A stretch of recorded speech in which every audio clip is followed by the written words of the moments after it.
Hey everyone, this is Randolph here. We have some very special guests right now. We have WWE superstar Big Show, who's got my notes. We have WWE diva Kelly, who is being cute and nice and polite here. These are my notes. Yeah. Dude, this looks like quantum physics. What are you doing over here? It's just really messy handwriting, Big Show. Is that what it is? Yeah, that's what it is. It looks like quantum physics here. This is time space continuum. You're giving me more credit than I'm due. I'm not that smart. That's just scribble about comic books and games. Yeah. Well, that's nothing wrong with that. Comic books and games are good. Well, thanks very much for joining me here. You are here for the Smackdown tour in 2010, and I'm assuming you guys are on the road all the time. Now, since I come from a gaming publication, my first question has to be, do you guys get time to game at all? Do you like gaming? What's the thing? Do I game? Let me enlighten you, my friend, on how I game.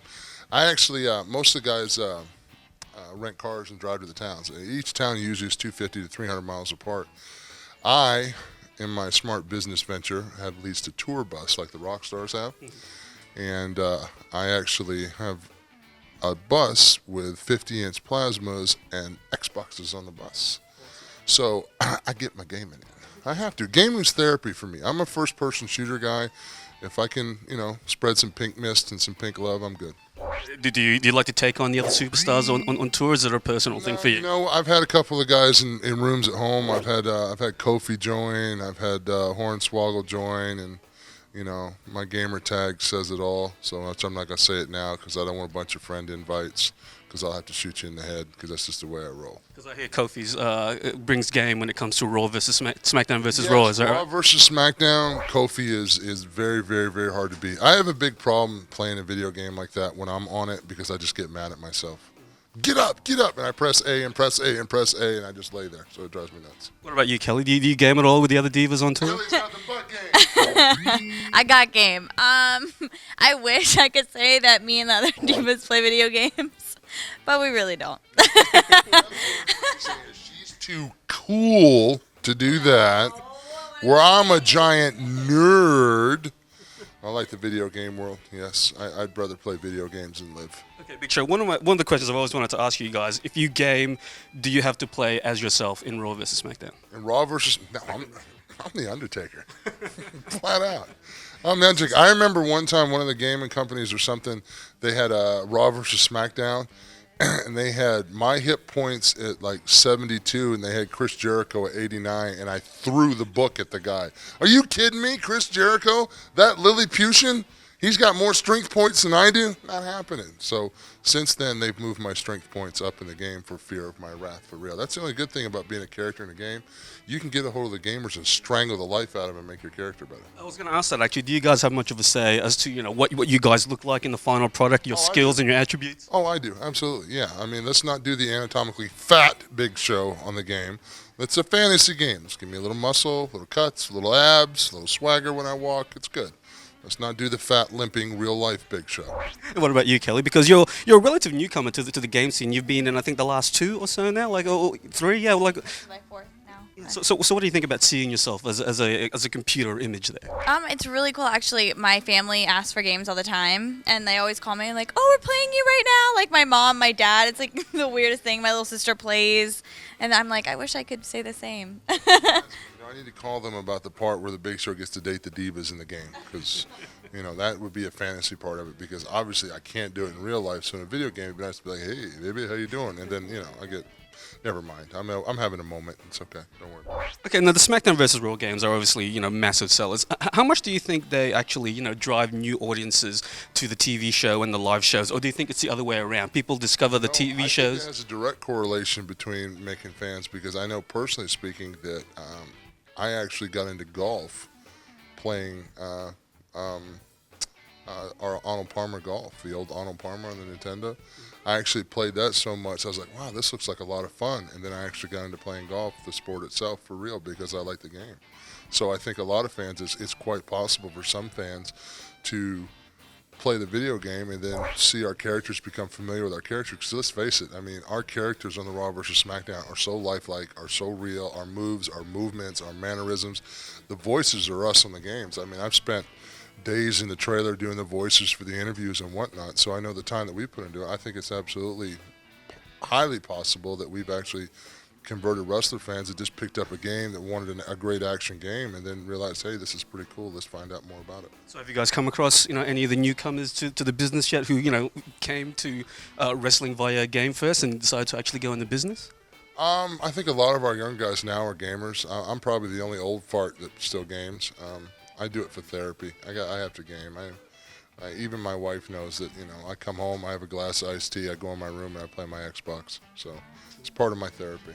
Now you guys are, you're on the road a crazy amount of time, in the year. Like I know you guys just basically arrived this morning and you've been doing interviews all day. What keeps you going? Like what's the motivation to keep, striving and getting out there in the ring night after night? Kelly, what's your motivation? A lot of Red Bull.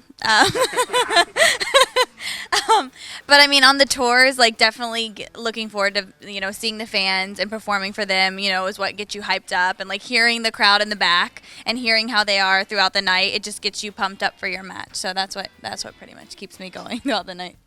And how about you, Big Show? Money. Because you've been in the scene for a long time now. Like how do you keep the motivation up? Actually, the motivation definitely comes from the fans. I'm at a point in my career where I really don't have to do this for the money. I'd probably do this for free, but that's not really a real smart negotiating tactic to put on camera right now. But for me, it's my day is usually pretty calm. I'm a very little drama, no stress guy all day long. And for me, my adrenaline pumps, my heart beats fast, and I come alive when I walk down that curtain. Nothing hurts. I feel stronger than ever as soon as I walk down the ramp, and I have the energy from the fans, and it's just, you've seen the movie with Matthew McConaughey about the dragon. It's the magic hour. That's the magic hour for me is when I walk down that ramp.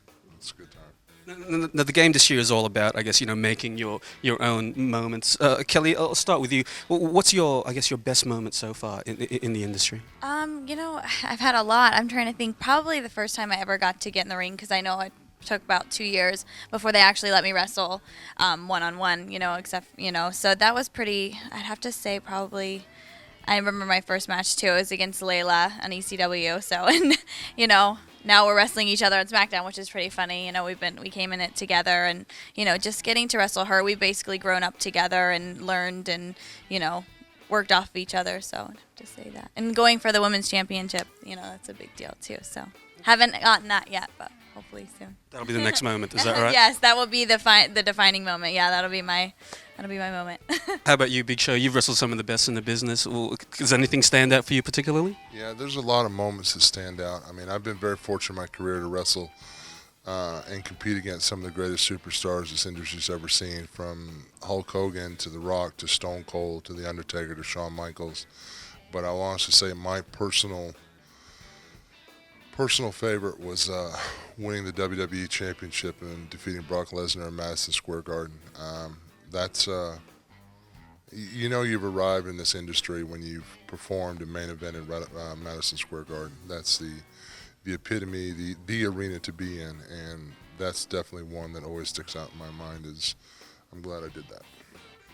What about some of the film and TV stuff you're doing? Because you've been in quite a lot of other media. I mean, last year you were, you came on Australian TV screens on Are You Smarter Than the Fifth Grader? Like, I wasn't. I wasn't. I'm not smarter than a fifth grader. That's true. So is that where you see yourself going, after your WWE career? You know what? It's funny because I've been approached by a lot of stuff, a lot of people about doing more films and stuff like that. Of course, I have Knucklehead that'll be on DVD here November 9th.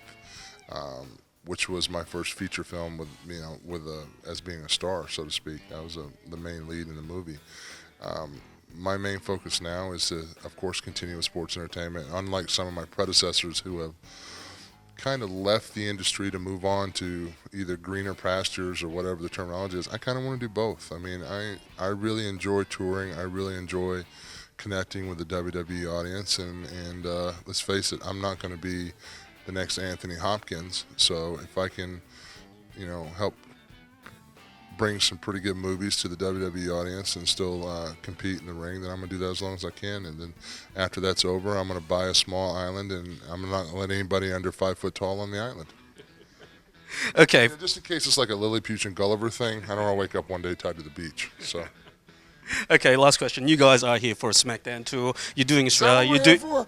I think so. Somebody lied to me. Somebody told me I was getting a free Raw SmackDown game. Well, who lied to me? Get that dude, man. Hey, you owe me a game, dude. So you're doing Australia. You're doing New Zealand. You've done, you have been to the country a few times before. Do you see much of a difference between Australian fans and US fans at all on your travels?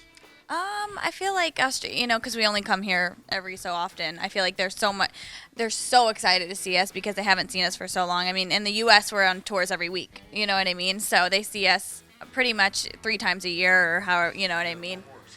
Exactly. Yeah. Exactly. So coming over here is really, we have a lot of fun because the fans are so excited and they're so loud, and it pumps us up and gets us really excited.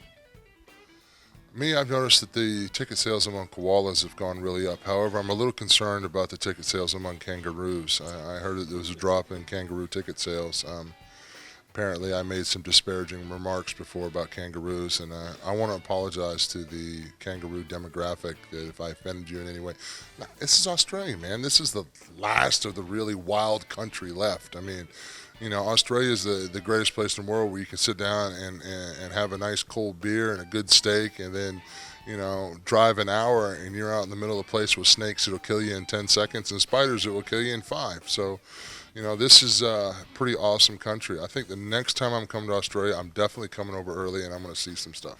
So I've heard the koala bears here are pretty angry. Is that true? Yeah, we also have drop bears that you have to try and avoid. And the Drop bears? Drop bears, yeah. So don't go out in the bush at night, because things will just drop.